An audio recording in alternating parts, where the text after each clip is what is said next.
Three, consultant Dan Mullen, who gets paid a very good amount of money, but he says you guys are not allowed to run it, but you can pick whatever pass play you want. So everyone knows shortly thereafter he threw a bad interception, which I think he told his mom he was trying to throw the ball away, but if you watch the game, it went right to three. There's only three Miami defenders almost had to fight over the ball. So the question is, hey, which one of those scenarios could be a sunshine law violation? And I'm not going to ask any or have you guys have any questions or participate. I'm going to leave that for the task team to discuss. But the answer is all of them are, because it wasn't a publicly noticed meeting. It wasn't. A reasonable notice wasn't posted so that we all could attend that huddle in the fourth quarter. Because if I was there, I would have said, "You guys better run the ball," because with 4 minutes left, you should. And then there wasn't any minutes of the meeting. So my story about the Gators football, just to put a personal touch on the presentation, was not to diminish in any way the importance of sunshine law and making sure, as echoing the Secretary Tebow and President Galvano's comments, that we want to have a robust public engagement. But it's just to make the point out that you can easily run afoul of sunshine law if you're not really aware or conscious of what could be going on. So that was really the only point. But real quick, Secretary Tebow, as I mentioned, has made sure we allocated resources. So all members will be getting a little orange business card that has the sunshine law on it. So you got the law in your pocket if you want it. So you guys can have that. The Attorney General's office has assigned a lawyer to each task team as well. And that there will be an opening video at every meeting which summarizes Pat Gleason, who's the open records contact at the Attorney General's office, and she's been there for a very long time, and she's well respected. Agreed to put together this PowerPoint presentation and gave me approval to use it today. That will be the subject of a video that will be at every task team meeting. So real quick, going through it, I know you guys want to move on to more interesting things than hearing from a lawyer, but as I mentioned, the sunshine law applies to board meetings where there could be two task team members getting together, but the key word here in the first one is what will foreseeably come before the task team. So if two members get together, you obviously can go to lunch, talk about other things, but what could foreseeably come before the task team, which is voting on the contents of the report or what is charged in Statute 7 or in Senate Bill 768, cannot be discussed. So, next slide is, hey, make sure you don't use technology. I know Secretary Tebow has emphasized technology to leverage transportation solutions, but please don't use technology as an end game around sunshine law communication. So, and also obviously there's a record of it that is not a good idea to do. So. Next slide is, hey, make sure you cannot use someone as a liaison or someone as a go-between between two task members to communicate. That's another refresher, again, to be aware of. Here's where Felipe went wrong. They must be open to the public, reasonable notice and minutes in my Gator football analogy. So this one's pretty easy for us because the statute specifically made the board a collegiate body, so it applies. Next slide is, hey, make sure there's nothing that would be excluded from the decision, or when something is presented for the task team, even the act of excluding something could be determined to be a decision-making process. So make sure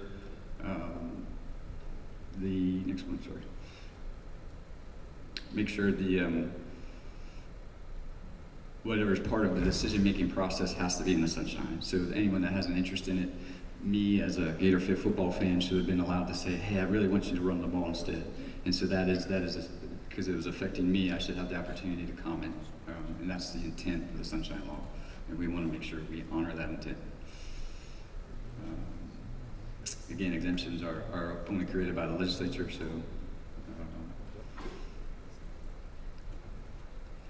reasonable. There needs to be orderly conduct in these meetings. Obviously, there should be public comment. I think the recent addition to the sunshine law in the last couple of years was making sure that the statute does not prohibit boards from maintaining orderly conduct or proper decorum in our public meetings. So again, the Secretary's point, we want to make sure we encourage robust comment. We want to make sure we do it in the proper way so that we get to the merits and talk about, as Senator President Galvano said, taking the ball and having the task team design these corridors and come up with the suggested report. Again, penalties, civil action, criminal penalties. What is missing in this slide, which obviously in the Felipe example would be the interception would be voided, right, as a Sunshine Law violation if they voted on it, which would have been a good thing for the Gators, but any action taken that is not in the Sunshine Law is voided. So, public records, there's no doubt that these are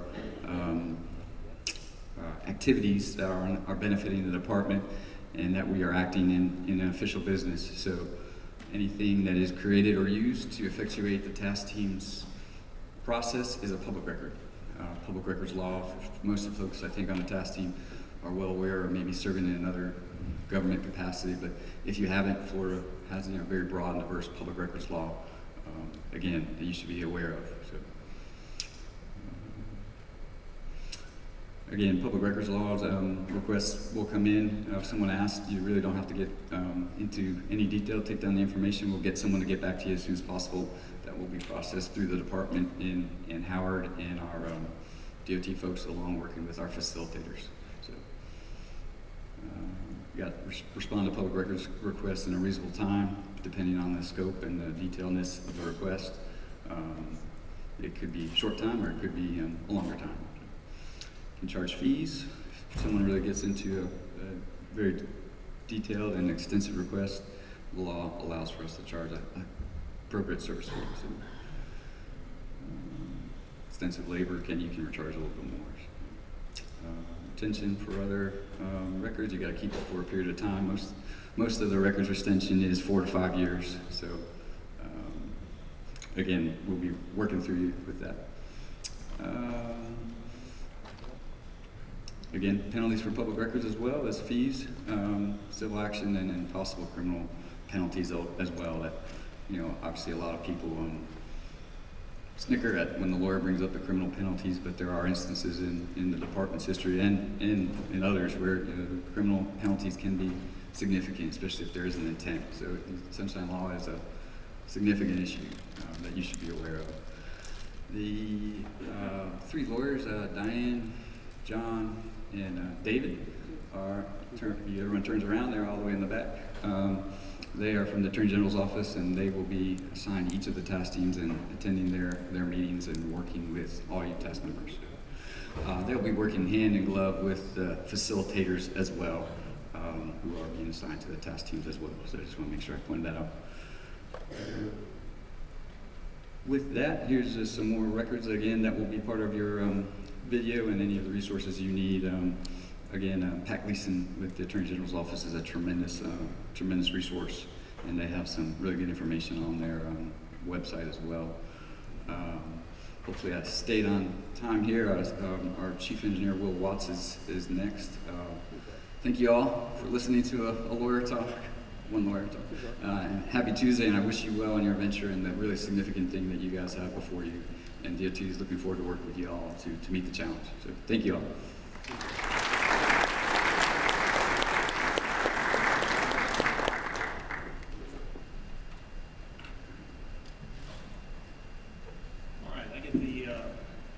Privilege to kind of go a little deeper dive onto the Senate bill that was passed. There's a lot to this bill, so bear with me. A lot of detail. We'll be posting all this on the website this evening, so you can certainly review it and further as time permits. So FDOT is very excited about this opportunity. Sure. However, this is much more than just a toll road, so that's what we want to kind of go a little deeper into the bill language. You've heard some of these terms already this morning, but this is the vision of the bill. It places environmental protection and public engagement as a priority.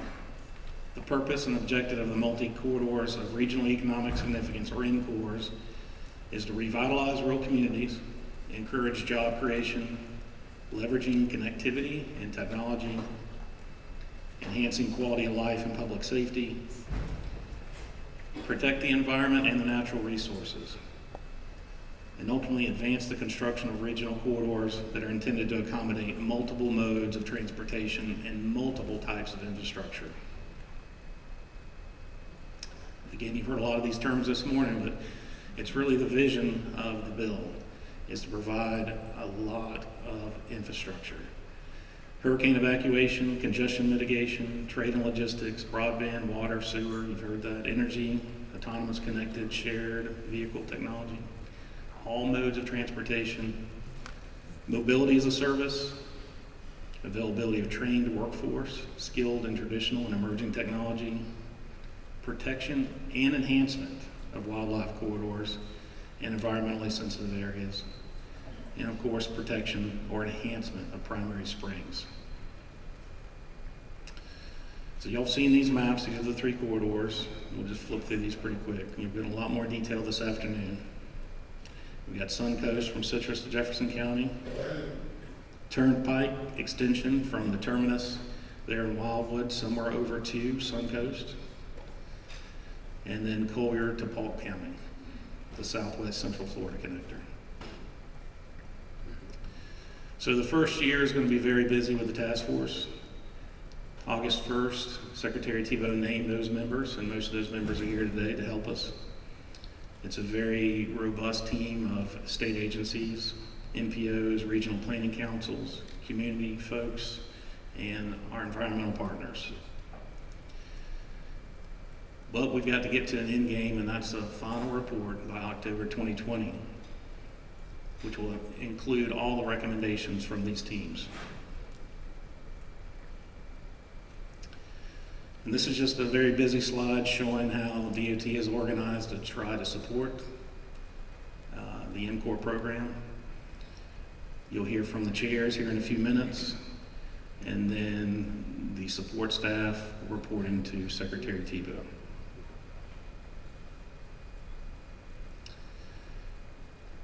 The point here is we're not skipping any steps.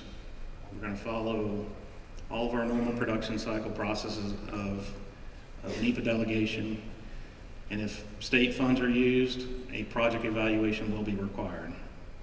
Minimum requirements are purpose and need, alternatives, enhancements on social, economic, cultural, natural, connectivity, and resources. And we will require public and agency comment coordination.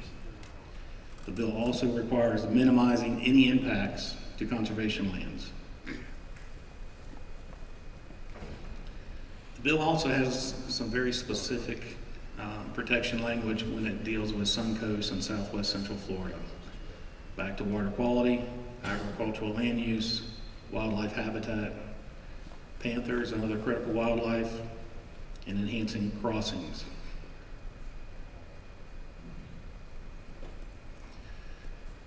It does promote innovation in right-of-way as well.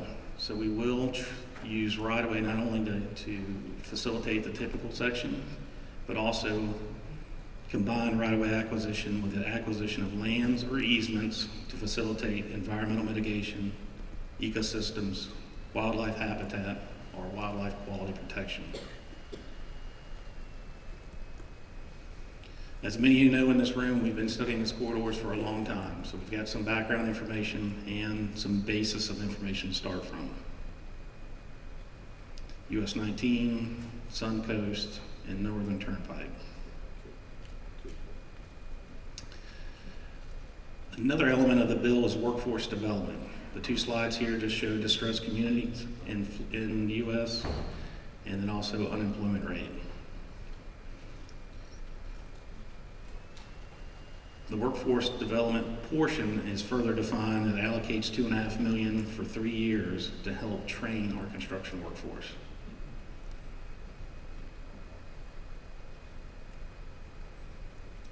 A couple other programs CORES expands on is the Small County Road Assistance Program, the Small County Outreach Program, and the Transportation Disadvantaged Trust Fund. Those get additional $10 million a year, with the ultimate allocation for CORES a little north of $100 million a year.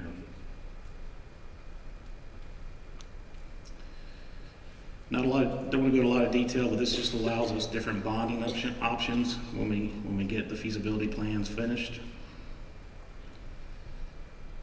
And then the time frame. So the bill is pretty aggressive with the schedule. We've got the task force that meet today. We conclude final report in October of next year. And to the maximum extent possible, construction of the project shall begin no later than December 31st, 2022, and open to traffic December 31st, 2030.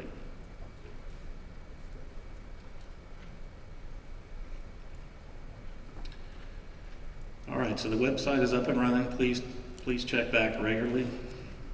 Now, due to that aggressive schedule, we will be starting planning soon, as well as PD&E in the spring. Just want to be open about that. We will carry forward all recommendations from the task force and include those in planning and PD&E. So I've got Wei Shin's going to come up next and explain our normal DOT process. She's our chief planner. Please welcome Wei.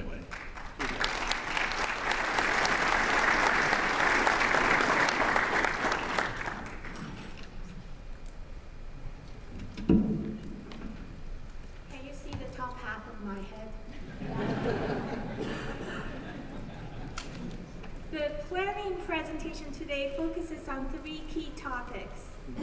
The first one is the policy framework for consensus building that's required by the MCORES legislation. The second one is the planning and development process for transportation corridors. And the third topic relates to how the MCORES program enhances the Florida Department of Transportation's existing planning and project development process.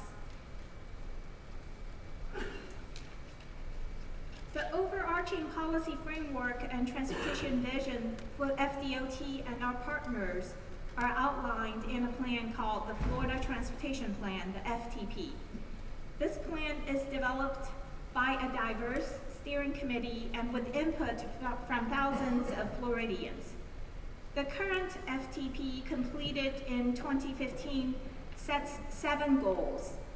As you can see from this slide, the 4 goals in the top row deal with how the transportation system performs, while the second row of goals focus on how transportation supports other statewide initiatives related to economic development, quality of life, and environmental stewardship.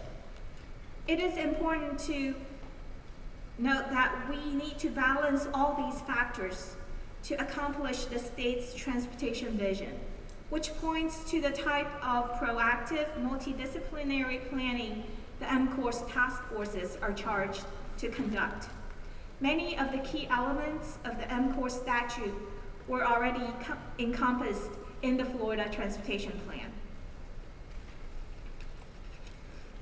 The importance of large-scale, long-term statewide planning is not only critical at the statewide level, it also drills down to the regional and local levels. The MCORES study areas offer many opportunities to move forward a variety of visions, plans, and priorities at the regional and the community level, including supporting regional and local conservation plans and economic development priorities. An early focus for the task forces will be to review existing plans and visions in these areas so we can identify potential goals for future planning. What does the planning and project development process look like as we address these policies and goals? This figure shows a high-level view of this process, moving from planning to project development, design, construction, maintenance, and operations. This is a continual and overlapping process, and often ends with evaluating what we accomplished by planning for future needs. So where the task forces are right now, when we work on our recommendations, will be a part of the early planning work at the top of this chart. I want to spend a little bit of time to talk to you about the difference between high-level planning work and project development. The task force's activities will be focused on the activities identified within the planning column.